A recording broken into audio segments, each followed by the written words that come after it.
Well, lots to think about, a lot going on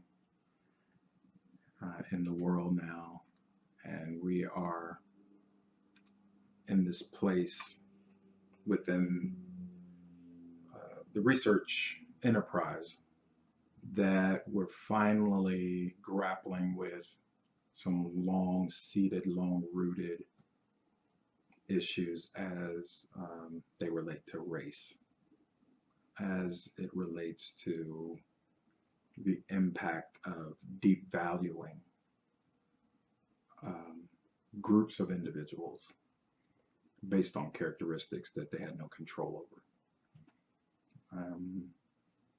And certain countries have had to grapple with this, have done a better job than others over the decades or centuries. But the U.S.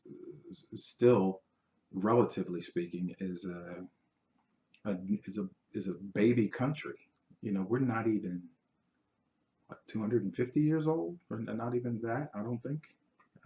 Getting close, but you know, we're talking about countries we're comparing ourselves to that, in some form or fashion, are centuries old, if not millennia.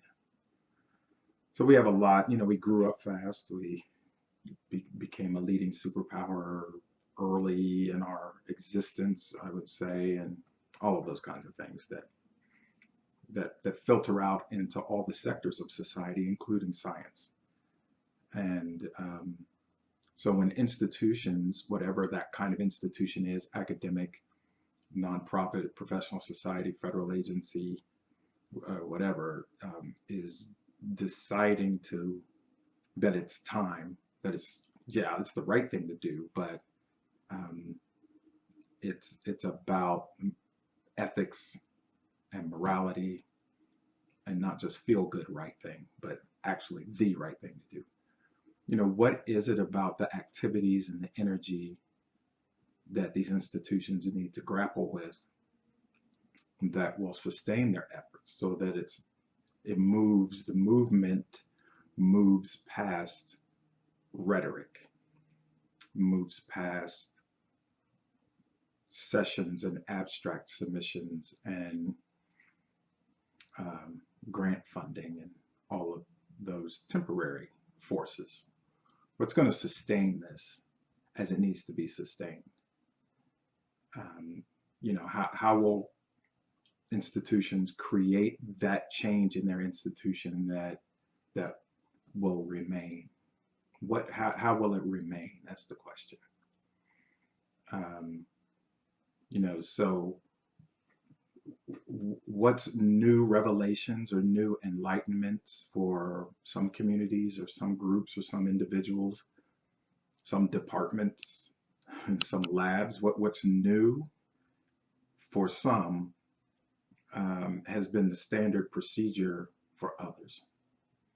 You know, it's like the new world mentality. We're gonna, we being the royal we, and I'm I guess projecting myself into the past for all the quote unquote explorers of the time back 5, 6, 700 years ago, or even more, when they talked about this side of the world, this hemisphere, this land that was not theirs, and they were going to see, or they discovered the new world, the new, someone was already here. So we don't have to go into those levels of detail. We recognize that.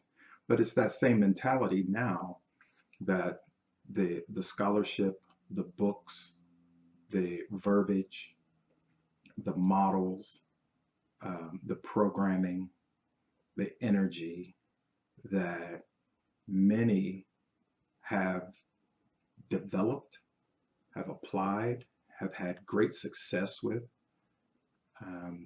is the way that many of the communities that this work came out of have allowed the communities to be resilient and to be sustained. And it's not new to those communities, but it's new all of a sudden to everyone else who's now coming in. So one thing we could do is make sure you critique yourself or your institution, be very candid about the self-reflection that's necessary for that institution and then be intentional about the scholarship that's already been done, seeking out that scholarship, but also engaging the original people who generated that scholarship, center them, elevate them, value them in your own economy, because they're already valued because they're human, but they may be devalued in your economy. So, critique what it is about your economy. What's the value system in your economy, and what's the currency that makes your economy run? And then ask yourself, why am I seeking other currency? Why am I seeking other ways of knowing?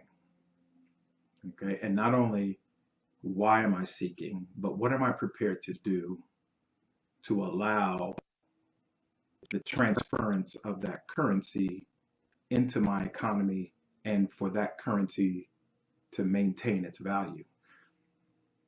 Because any time I go on vacation to another country, I carry with me the currency from my home country, but there's an exchange system that, as best as it can, keeps the value of what I'm bringing so that I can operate in the new realm that I'm moving into. So what are institutions going to do about adjusting their exchange rates and their economies to receive what people who've been excluded from that economy, what they're going to bring to that economy, and make it even better?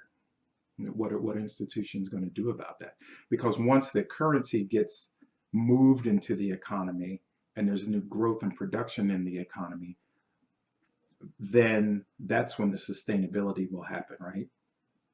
And that's when there has to be increased intention and attention to codifying the new energy that's in there, creating the new policies around that new energy and new production, and the individuals that are part of that production and generative energy.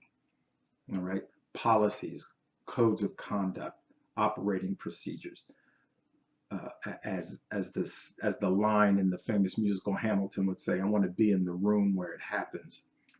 Okay, individuals that have been excluded need to be in the room where it happens, and what is being asked of them, or what may be received from them, needs to be part of the regulatory process, the political process of that institution, with a small p, not politics like DC politics, and so that there's not this wave of energy and then it dissipates and we're back to the status quo. We can't go back to the status quo, because we see where the status quo has got us. Can't be exclusionary. We have to be very inclusive, and we have to be very intentional about that.